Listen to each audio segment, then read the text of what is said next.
네, 우리 잠시 옆 사람과 인사 나누면 좋겠습니다. 주님의 평화가 너와 당신과 함께하기를. 네, 주님이 주시는 평화가 여러분들 마음 가운데 늘 함께하시기를 바랍니다. 여러분들 지난 한 주 동안에 즐겁고 평안한 명절 되셨나요? 별로 평안하지 않았어요? 쉼이라는 것, 그러니까 안식이라는 것은 언제나 우리에게 새로운 힘을 주는 그런 충전의 시간이 되는 것 같아요. 여러분들 한 3일, 4일 이렇게 쉬면서 충분하게 휴식 취하셨죠?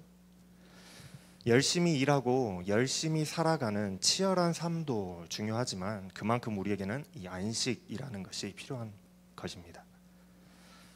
지난주 말씀에서 예수님은 참 복이 있는 사람은 누구인가에 대해서 말씀하셨어요.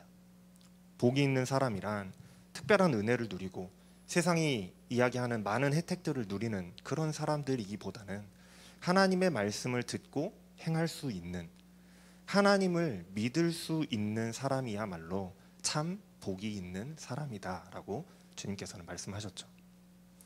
그러면서 예수님께서는 계속해서 하나님의 나라에 관해서 계속해서 복음을 선포하십니다. 이제 심판의 날이 가까웠으니 회개하고 하나님을 믿어서 하나님 나라의 백성이 되라 하는 그런 부르심이었어요.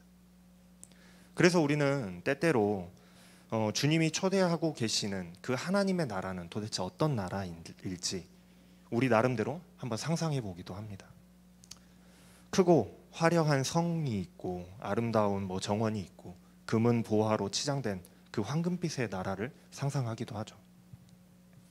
우리는 하나님의 나라가 어떤 나라일지 늘 궁금해해요. 여러분들도 그 나라가 어떤 나라일지 궁금하지 않으신가요? 오늘 말씀해 보면 예수님께서는 친절하게도 하나님의 나라가 어떤 나라인지 우리에게 두 가지 예를 들어서 설명해 주고 계십니다. 무엇과 비교된다고 하시나요?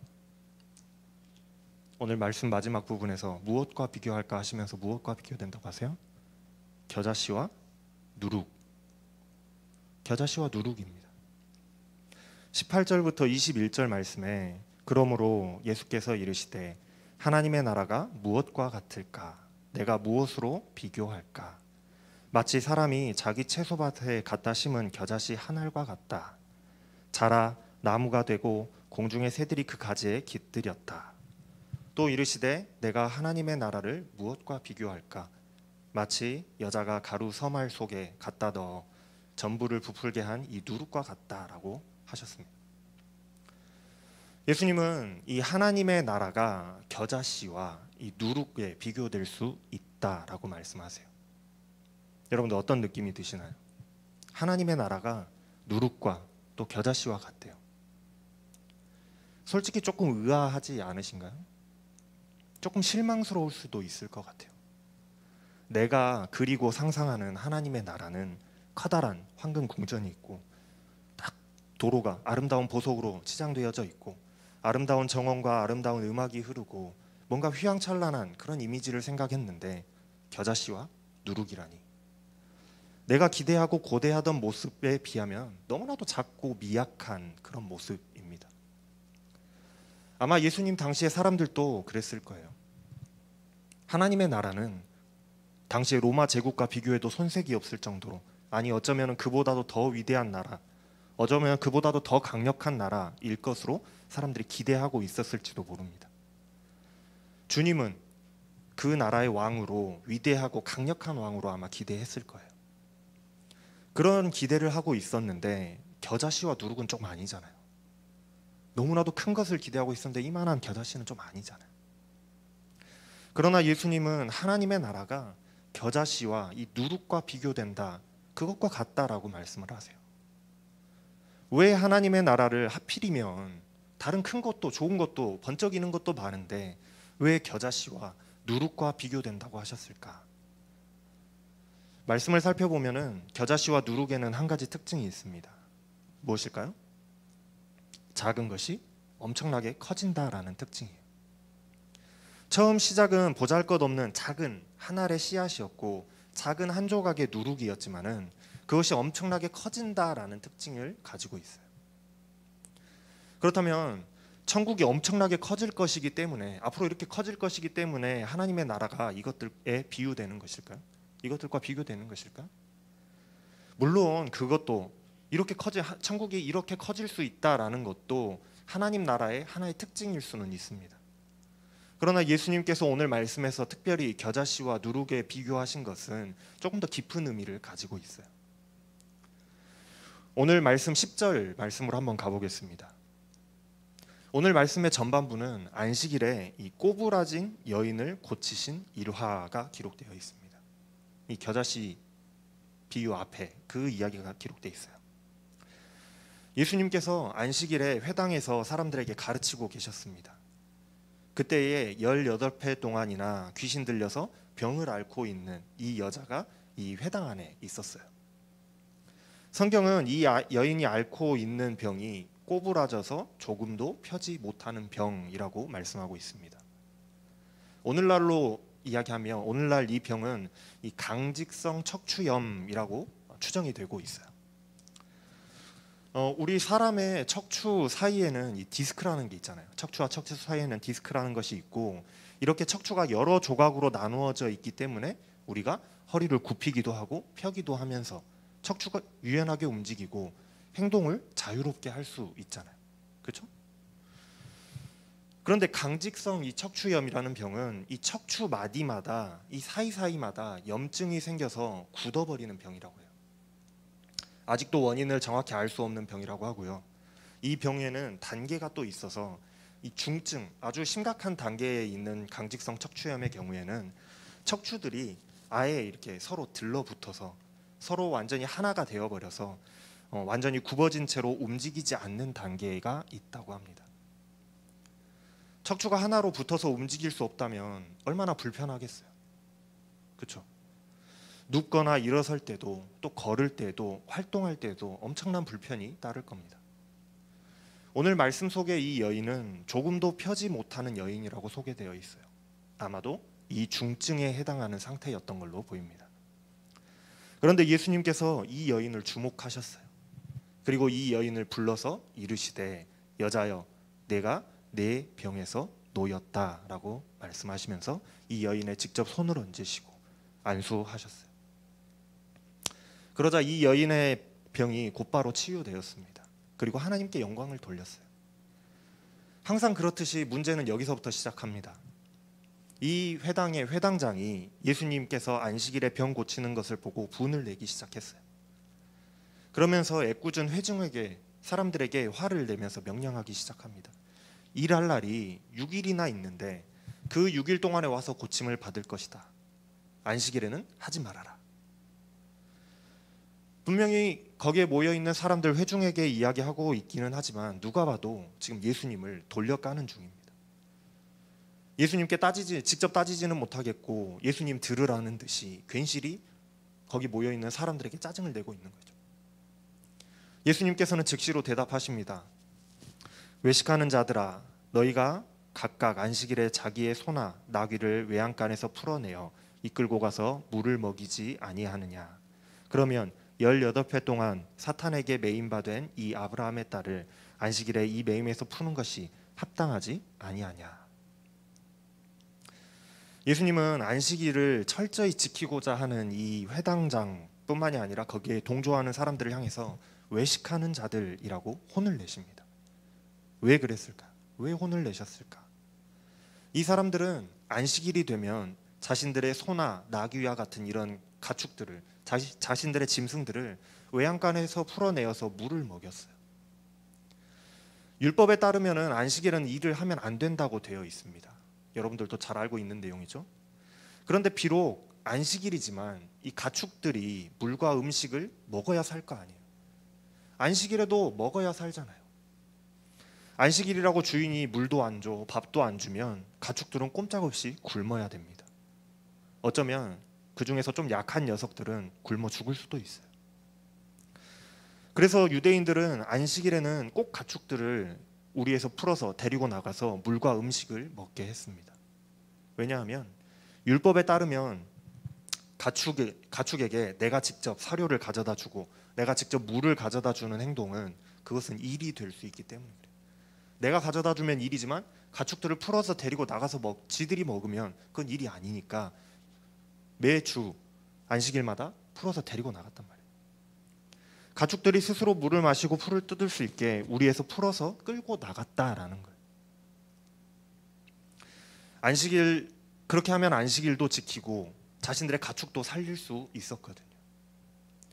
그런데 거기에는 문제가 한 가지 더 있었습니다.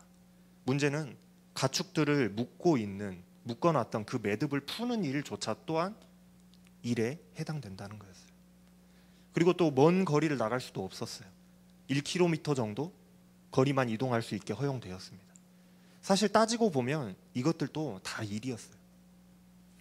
그러니까 가축들을 풀어서 물을 마시게 하고 먹이를 먹게 하는 그 행동이 안식일을 지키는 율법에서 완전히 자유로울 수 없는 행동이었다라는 거예요. 그런데도 이 사람들은 자신들의 가축을 살려보겠다고 아까우니까 그 일을 매주일마다 안식일마다 반복해서 했다라는 겁니다. 그러면서도 이 여인의 병을 치유하는 것은 용납하지를 못하고 있는 거예요. 그게 이 사람들의 현실이었습니다. 요즘 말로 하면 내로남불이에요. 예수님은 이것을 보고 이들을 외식하는 자라고 꾸짖으시는 겁니다.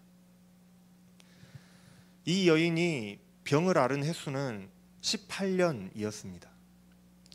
18이라는 숫자 그대로 18해를 의미하는 것일 수도 있겠지만 유대인들의 상식에 의하면 18이라는 숫자는 많다라는 의미를 가지고 있었어요. 우리가 숫자 7이라고 하면 행운의 숫자라고 하고 숫자 4라고 하면 죽음의 숫자라고 우리가 생각하는 것과 같이 유대인들 또한 18이라는 숫자는 많다라는 의미를 가지고 있었다라는 거예요. 그러니까 오늘 말씀 앞에 보면은 13장 4절에서도 이 실로암 망대가 붕괴된 사건이 나오는데 이때에 죽은 사람이 18명이다라고 나오거든요. 그러니까 18명이 죽었다라는 것은 많은 인명 피해가 났다라는 거예요. 그 사건으로 인해서. 오늘 여인이 18해 동안에 병을 앓았다라는 것은 굉장히 오랜 시간 동안 병에 시달려 왔다라는 것을 의미하고 있는 겁니다. 이 여인은 정말로 오랜 시간 동안에 이 질병에 시달려 왔어요. 너무나도 불쌍한 사람인 겁니다. 그런데 단순히 병에 걸린 것이 아니라 주님은 이 여인이 사단에게 매인 바 되었다라고 말씀하세요. 오늘 말씀의 키워드는 여기에 있습니다. 매이다 라는 단어예요. 여러분들 이걸 잘 기억하시기 바랍니다. 매이다. 이 여인은 오랜 시간 동안 사탄에게 매인 바 되어서 병을 앓고 있었습니다. 그래서 예수님은 비록 오늘이 안식일이었지만 이 여인의 매임을 풀어주셨어요. 그런데 사람들은 그것이 잘못되었다라고 항의하는 거예요. 자신들의 가축은 단 하루도 매여 있는 것을 견디지 못해서 혹시라도 죽을까 봐 애지중지 풀어다가 물을 마시게 하고 먹을 것을 먹게 하던 그 사람들이 한 명의 사람이고 심지어 자신들과 똑같은 아브라함의 자녀된 자라고 이야기하는 이 여인은 18해 동안의 긴 시간 동안 사탄에게 매여 있는 여인이었음에도 불구하고 일주일 중에 6일이나 있는데 왜 꼭 오늘 와서 치료를 받아야 되느냐고 하면서 다른 날 치료 받으라고 말하고 있다라는 겁니다. 얼마나 이기적이고 얼마나 이율배반적인 이야기인가요? 그럴 거면 자신들이 기르는 그 가축도 6일이라는 시간이 있으니까 6일 동안 실컷 물 먹이고 밥 먹게 하고 안식일날 꽁꽁 묶어두고 굶겨야죠. 그렇잖아요. 말이 앞뒤가 맞지 않는다는 거예요. 예수님은 지금 사람들의 이 이율배반적이고 긍휼함이 없는 마음을 꾸짖고 계시는 거예요. 백날 이 사람들이 우리는 아브라함의 자손이다. 하나님의 선택된 백성이다. 우리는 안식일을 잘 지킨다. 그러니 우리가 바로 하나님 나라의 주인이다 라고 말하면, 주장하면 뭐합니까? 정작 안식일에 대한 하나님의 뜻을 정확히 알지도 못하고 자신들의 이익만을 이야기하고 있는데, 이 이야기가 일단락되고 예수님께서는 무리에게 다시 이어서 말씀하십니다. 그러므로 하나님의 나라를 무엇과 같다 할까? 무엇으로 비교할 수 있을까? 예수님께서 그렇게 말씀하시는 거예요. 무엇을 의미할까요? 지금 앞으로 하실 이야기가 앞의 이야기, 이 여인과 있었던 그 이야기와 이제 하게 될 겨자씨와 누룩에 대한 그 비교가 이어지는 이야기라는 말이에요. 이어지는 이야기를 하실 거라는 의미입니다. 안식일에 꼬부라진 그 여인을 고치신 이야기와 하나님 나라가 이 겨자씨와 또 누룩과 비교된다는 이야기가 도대체 무슨 연관성이 있어서 예수님은 갑자기 이 이야기를 연결시키고 계시는 걸까? 여러분 아까 오늘 말씀의 키워드가 어디에 있다고 했어요? 메이다라는 데 있다고 했잖아요. 예수님이 회당에서 가르치실 때에 이 꼬부라진 여인이 예수님을 찾아와서는 다윗의 자손 예수여 나를 불쌍히 여기소서 하고 외치면서 나를 좀 고쳐주십시오 하고 그렇게 이야기했던가요? 아니잖아요. 그렇게 이야기하지 않았어요. 성경에 등장하는 일반적인 병자들은 예수님을 찾아와서 자신의 병을 고쳐달라고 간청하면서 매달립니다. 그런데 이 여인은 아니었다라는 거예요. 이 여인은 아주 오랜 시간 동안에 병으로 고통당하고 있었습니다. 육체적으로 엄청난 고통에 시달렸을 거예요. 또 육신이 아프니 어떻겠어요? 정신 또한 많은 고통을 받고 있었을 겁니다. 뿐만 아니라 정상적인 생활을 할 수 없으니 일을 할 수도 없었을 것이고 당연히 가난에 허덕였을 겁니다. 만약 이 여인이 부자였거나 또는 부자 가문의 사람이었다면 비록 아픈 몸에 그 병자라고 할지라도 아무도 이 여인을 방해하거나 무시하지 못했을 거예요. 근데 그것도 아니었다라는 거예요. 사람들은 그런 여인을 무시하고 조롱했을 겁니다. 네가 그런 병에 걸려서 그렇게 오랫동안 병을 앓고 있는 거는 네가 뭔가 죄를 지었기 때문이다. 그렇게 죄인 취급했을 것이고 귀하게 대접하지 않았을 거예요. 심지어 가축보다 못한, 짐승보다 못한 그런 취급을 받고 있잖아요. 그렇기 때문에 더더욱 이 여인은 많은 사람들을 해치고 앞으로 딱 나와서 주님 나를 좀 고쳐주십시오 하고 용기 내서 소리칠 수 없었을 겁니다. 너무나도 많은 상처를 받았었고 너무나도 많은 고통을 받았었고 늘 자신이 없고 늘 묶여있는, 매여있는 상태였기 때문이에요. 그런데 예수님은 이 여인을 먼저 발견하셨어요. 그 여인이 와서 치료해달라고 말하기 전에 이미 예수님은 그 여인을 먼저 발견하셨습니다. 그리고 이 여인에게 먼저 다가오셨어요. 그리고 그 여인의 몸에 직접 손을 대어 안수하시면서 말씀하시죠. 여자여, 네가 네 병에서 놓였다.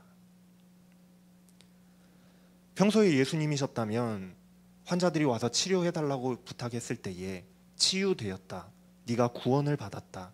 그러니 평안히 가라. 이렇게 말씀하시면서 치료를 해주셨을 것인데 그런데 이 여인에게는 특별하게도 예수님께서 치료를 말씀하시지 않고 놓였다라고 말씀하고 계세요. 매였다라는 것의 반대, 놓였다입니다. 이 여인의 질병으로부터 자유를 선포해 주시는 거예요. 그냥 치료가 아니라 자유를 선포해 주신 겁니다. 예수님은 18년이라는 시간 동안에 사탄에게 묶여 있었고 매여 있었던 이 여인을 풀어주시고 자유롭게 해주셨던 거예요. 예수님은 누가복음 4장 18절에서 보면은 이사야의 글을 인용하시면서 자신의 사역을 이렇게 설명하셨습니다.